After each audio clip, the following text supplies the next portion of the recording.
Welcome back to our news bulletin. Let's start with the US, where President Donald Trump has declared a national emergency after 46 US states hit by coronavirus. In the meantime, the US House of Representatives approved an aid package to expand safety net programs and limit the economic damage. A bipartisan vote of 363 to 40 approved the measure in the lower house. It is expected to pass the Senate next week. The 110-page bill does not include the $1 trillion payroll tax cut Trump had called for. Trump said the U.S. will build up its strategic petroleum reserves to help energy producers struggling from the drop in prices. Speaking in Washington, Trump said the move will open up $50 billion of government funds to assist states, territories, and localities. And in the coming weeks, we will all have to make changes and sacrifices, but these short-term sacrifices will produce long-term gain. And again, I've said we're learning a lot for the future, and future problems like this, or worse, it could get worse. The next 8 weeks are critical. We can learn, and we will turn a corner on this virus. The state of Louisiana has delayed its Democratic presidential primary until June 20th. Voting in Arizona, Florida, and Illinois will go ahead as planned. More on this pandemic. The worldwide death toll from the new coronavirus pandemic has now reached over 5,200. Europe is now battling to contain the outbreak as the total infected cases around the globe shoot over 140,000. More in this report. As China recovers from the new coronavirus, Europe has now become the epicenter of the global pandemic. Many European countries have been forced to take unprecedented steps on war footing to fight the outbreak amid mounting deaths. The World Health Organization has urged countries to use aggressive measures, community mobilization, and social distancing to save lives. 5,000 people have lost their lives, a tragic milestone. Europe has now become the epicenter of the pandemic, with more reported cases and deaths than the rest of the world combined, apart from China. More cases are now being reported every day than were reported in China at the height of its epidemic. Kenya, Ethiopia, Sudan, and Guinea have announced their first cases as the disease has now spread to at least 18 countries in Africa. In England, local and mayoral elections have been postponed for a year to May 2021 due to the coronavirus outbreak. Spain has also declared a state of emergency in a bid to counter the COVID-19. Buenas tardes, estimados compatriotas. The state of emergency is a legal tool recognized in our constitution to confront a crisis as extraordinary as that which now faces the entire world and our own country. The health and social emergency generated by the coronavirus, known as COVID-19, creates a set of extraordinary circumstances under our legislation in order to provide the Spanish government with extraordinary legal resources. Meanwhile, China has sent a plane load of medical supplies, including masks and respirators, to Italy to help the country deal with its growing crisis. As the coronavirus crisis exacerbates, the World Health Organization's representative for Pakistan, Palitha Gurunatha, has lauded Islamabad's efforts in tackling coronavirus. In an interview, Gurunatha said Pakistan has come up with one of the world's best national response programs against the pandemic.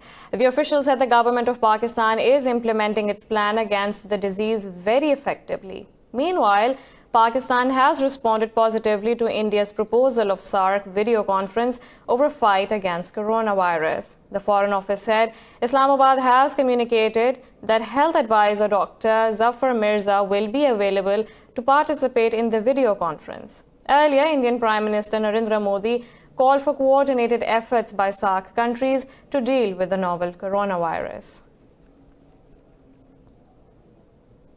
In Romania, President Klaus Iohannis has asked the interim Prime Minister Ludovic Orban to form a government and win a vote of confidence as early as today.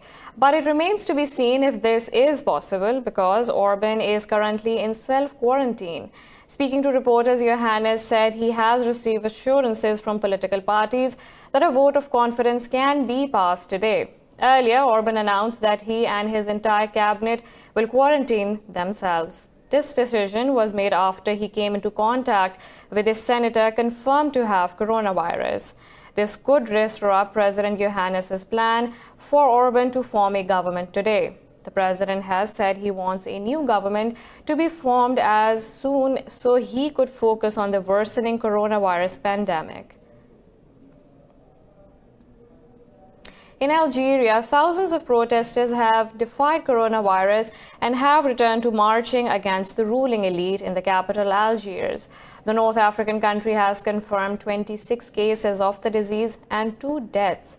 Prime Minister Abdelaziz Dejared has urged citizens to reduce their demands on the government and lessen their street presence. The demonstrators say they remain committed to keeping their protest movement until their demands are met. They said no plague or virus is worse than their rulers. The protesters said they want a state where justice prevails and will not stop until they get their freedom. The government has already banned political and social gatherings for public health reasons. Libya's government of national accord says it has killed 25 soldiers of General Khalifa Haftar's LNA forces while thwarting attacks in southern Tripoli. In a statement, government spokesperson Mohammed Gunono said GNA forces destroyed 4 vehicles of the east-based army. Gunono said 15 were killed during an encounter in Ramla, while 10 LNA soldiers were gunned down in Zara and Matabat areas. Libya's rival sides agreed to a ceasefire on 12 January, but have continued violence, accusing each other of breaching the truce. The war in Tripoli has so far killed over 100,000 people and displaced over 1 million. Kenyan security forces say 6 Al-Shabaab militants have been killed in the northern part of the country. A top official said Kenyan special forces captured 1 militant alive who is currently receiving treatment in Garissa County. He said the timely action by security forces prevented the loss of innocent Kenyan lives. Kenya's porous border with Somalia is on high alert following a warning by the U.S. Embassy in Nairobi. A few weeks ago, the embassy warned of a possible attack on a major hotel in Kenya. The Somalia-based Al-Shabaab group has carried out several attacks along the border over the past years. In 2018, more than 100 Kenyan security personnel were killed in separate attacks along the Kenya-Somalia border. South Sudan now has a new unity government, but communal violence rages in the state of Jonglei in the east of the country. Fights between the Nuer and Murle communities have left towns in ashes and filled hospitals with injured and dead. More in this report. Gorbangacho is waiting for surgery in South Sudan's capital, Juba. Rival herdsmen attacked his group while they were resting, just as they prepared to raid cattle themselves. Different communities are fighting over land, livestock and revenge, a separate conflict from the 6-year civil war that has just ended. 3 of Korba's companions were shot dead. The 20-year-old was lucky to survive, though seriously wounded. I was shot in the shoulder and passed out. When I woke up, I had been shot in the thigh and then later in the leg. 3 members of our team died and 6 had serious injuries. Korba was airlifted from the eastern state of Jonglei to this military hospital, which has a special ward run by the International Committee of the Red Cross. The injury on the chest, it might go into the lungs, it might cause bleeding into the lungs, and if it's on the left side, it might even hurt the heart, and they might die instantly. After months of talks, President Salva Kiir formed another unity government with his rival Riek Machar in February. Almost 400,000 people died in their struggle for power. But as the war wound down, last year the number of gunshot patients spiked by almost 20% in International Red Cross clinics across South Sudan. The vast majority of the patients that we treat here are patients who've suffered gunshot wounds, and they're either involved with the ongoing conflict or just with general violence that exists. Meanwhile, the clashes show little sign of ending. Political peace may have come to South Sudan, but the road to peace between communities is still long. Baghdad has summoned the U.S. ambassador and handed him a memo of protest over American airstrikes in the country. Earlier, the Iraqi military said the United States air raids killed 5 security personnel and a civilian. In a statement, Iraq's foreign ministry said Baghdad will submit a complaint to the United Nations Security Council and Secretary General. Iraqi President Barham Salih has condemned the airstrikes, which killed 6 people on Friday, calling it a violation of sovereignty. Salih said such repeated violations could cause Iraq to unravel and become a failed state, which could revive ISIS. The Pentagon has defended the air raids, saying they struck sites of an Iranian-backed militia housing weapons used to target U.S. and coalition troops. The chief of U.S. Central Command, General Kenneth McKenzie, said the targets are clear locations of terrorist bases. In Ankara, Turkish and Russian officials have agreed on the details of a ceasefire in Syria's Idlib region. Turkish state media quoted Defense Minister Hulusi Akar as saying joint patrols will begin on 15th March. He said joint coordination centers will also be set up to monitor the implementation of the deal after the conclusion of talks. Akar said both Turkey and Russia are working to ensure the ceasefire becomes a lasting one. He said after the ceasefire deal, there were signs that migration from Idlib towards Turkish borders had stopped. Earlier, a Turkish security official said Ankara's observation posts in Idlib will remain in place and function despite being encircled. On 5th March, the ceasefire deal was struck after around 60 Turkish troops were killed in clashes in the region since last month. We have a lot more coming up right after this short break, so stay tuned.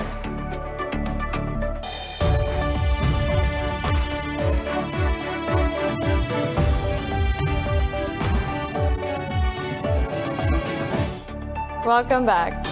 In India, New Delhi Assembly has passed a resolution against BJP government's Act of National Population Register of Citizens. Earlier, West Bengal, Punjab, Kerala, Rajasthan and Telangana have passed Anti-Citizenship Act motions. Addressing the Assembly, Delhi Chief Minister Arvind Kejriwal said the House has passed a resolution to not implement NPR in the national capital. Kejriwal said he, his wife and the entire cabinet do not have birth certificates to prove citizenship, asking if they all too will be sent to detention centers. Meanwhile, Uttar Pradesh police have started targeting male relatives of the women protesters of Deoband in Sharanpur district. The demonstrators say the move is to wield pressure on the women and force them to end their 46-day protest. Afghan Foreign Ministry has summoned the UN Special Representative to protest his meeting with former Chief Executive Abdullah Abdullah. In a meeting with Abdullah, UN Representative Tadamichi Yamamoto called on politicians to create a comprehensive government. In a statement, the Foreign Office said it reminded Yamamoto that the electoral process has reached its end in accordance with the Constitution. It said discussing matters related to Afghan politics contradicts Afghanistan's constitution and international norms. The ministry said Yamamoto responded, UN does not recognize nor support any parallel government in Afghanistan. Yamamoto insisted he has discussed principal position of the UN with all Afghan politicians he has met since President Ghani took the oath. Cuba has criticized the U.S. over its sanctions on the second subsidiary of Rosneft oil company working with Venezuela. Cuba's Foreign Minister Bruno Rodriguez tweeted, Washington's unilateral coercive measures were a violation of the international law. Rodriguez said sanctions represent a criminal policy against the Venezuelan people at a time when the world is fighting the coronavirus. Earlier on Thursday, the U.S. sanctioned TNK Trading International, saying it was bypassing restrictions imposed on Venezuelan oil. In February, Washington sanctioned Russia's state-controlled Rosneft subsidiary Rosneft Trading over selling Venezuela's oil. Microsoft's co-founder Bill Gates has stepped down from the company's board. In a blog post, Gates says he wants to focus on global health and development, education, and tackling climate change.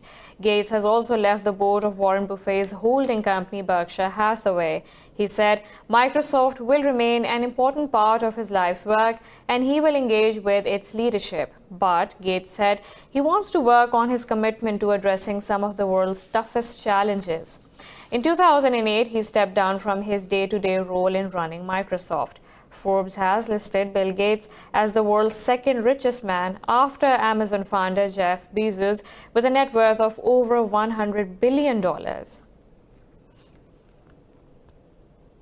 With growing concerns about coronavirus, the Fridays for Future youth movement has decided to take its climate protest online. Activists from around the world have begun posting photos of them striking. Swedish activist Greta Thunberg has called on her fellow climate activists to move the weekly rallies online. Thunberg attracts large crowds of young and older people to protest against climate change. A growing number of countries is banning large public gatherings to stop the spread of the virus. Earlier this month, thousands joined Thunberg at a rally in Brussels. The movement is pushing for politicians to listen to climate scientists and take swift action against global warming. It has been a year since Cyclone Idai tore through southern Africa. The disaster claimed over 1,000 lives and displaced hundreds of thousands more. Mozambique is still struggling to recover from the catastrophe, with the UN warning 2 million people in the country need food assistance. Details in this report. 1 year ago, Cyclone Idai decimated 700,000 hectares of farmland and caused damages worth over $2 billion. 6 weeks later, the same region was hit by Cyclone Kenneth, greatly exacerbating the situation. The people of this region are still suffering today. Cyclone Idai was the worst thing that I ever experienced in my entire life. Strong winds were blowing houses away. The rising floodwater level was drowning people. People were scared, people were running. And the destruction, I've never seen anything like it in my life. An estimated 2.5 million people continue to rely on humanitarian aid in Mozambique. This accounts for 10% of the country's population. Almost 100,000 people are living as internally displaced persons. Unfortunately, 1 year on after the cyclone, there are still 2 million people who need food assistance today, which is really sad because it's a country that used to produce a lot of food, and in many areas around Beira, WFP wasn't distributing food before, and now we are helping them to get back on their feet by providing food every month. Locals fear such disasters could become a regular occurrence because of climate change. I'm worried that these weather events are getting worse and worse, and that the donor countries helping us when these things happen are going to get fed up with giving us aid. For now, the southern African nation is completely dependent on foreign aid. Meanwhile, the situation is getting worse because of an ongoing drought. Amnesty International has warned global support for humanitarian operations in the region is dwindling. In Chile, an indigenous tribe known as the YAGAN are at risk of losing their cultural identity. The group has historically depended on fishing and canoeing. 171-year-old YAGAN Indian has devoted himself to keeping these traditions alive. More in this report. The Yagan tribe once lived off fishing, paddling their canoes along coastal waterways. Today they depend on tourism, making handicrafts and working as seasonal laborers. The community has shrunk over the decades and only a few hundred Yagan people remain today. So, the descendants of Yagan people, who are very few due to the events we know about, including the colonization, epidemics, they have practically disappeared, and what is left? Only cultural goods. Their language, which has no written form, is also at risk of vanishing. In my opinion, it will disappear because at the moment there are children who want to learn the language, but then when they are teenagers, I think they will feel embarrassed. In an effort to save Yagan culture, one group of young people has devoted themselves to transmitting their languages to the new generation. Recently, the Chilean government returned several patrimonial pieces that were in a museum for 100 years back to the Yagan. Tenemos una deuda. We have a debt with original peoples. It is the case of the Yagan people. Aquí de los Yaganes. Representatives of the community hope that with their efforts, the future of the indigenous community will be preserved.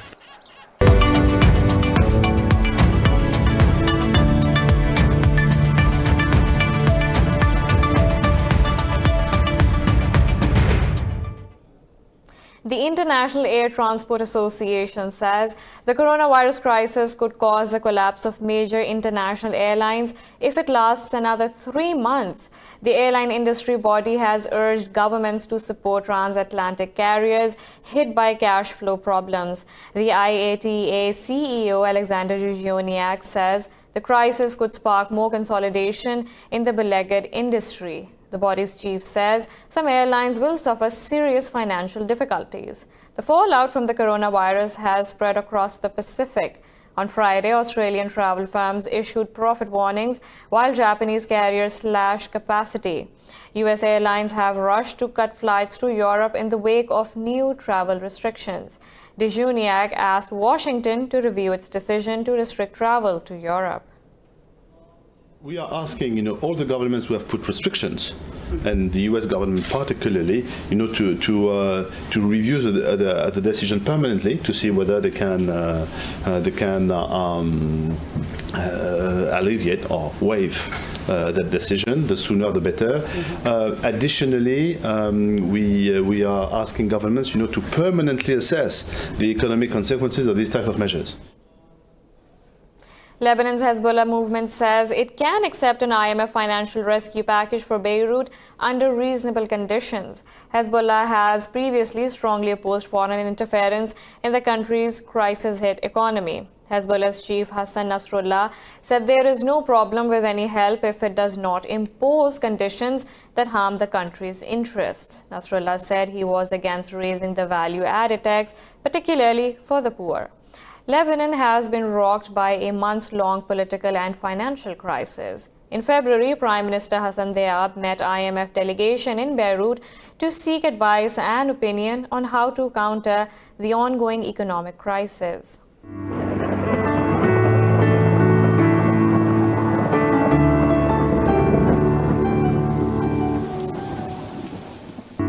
Now let's look at the weather from around the globe.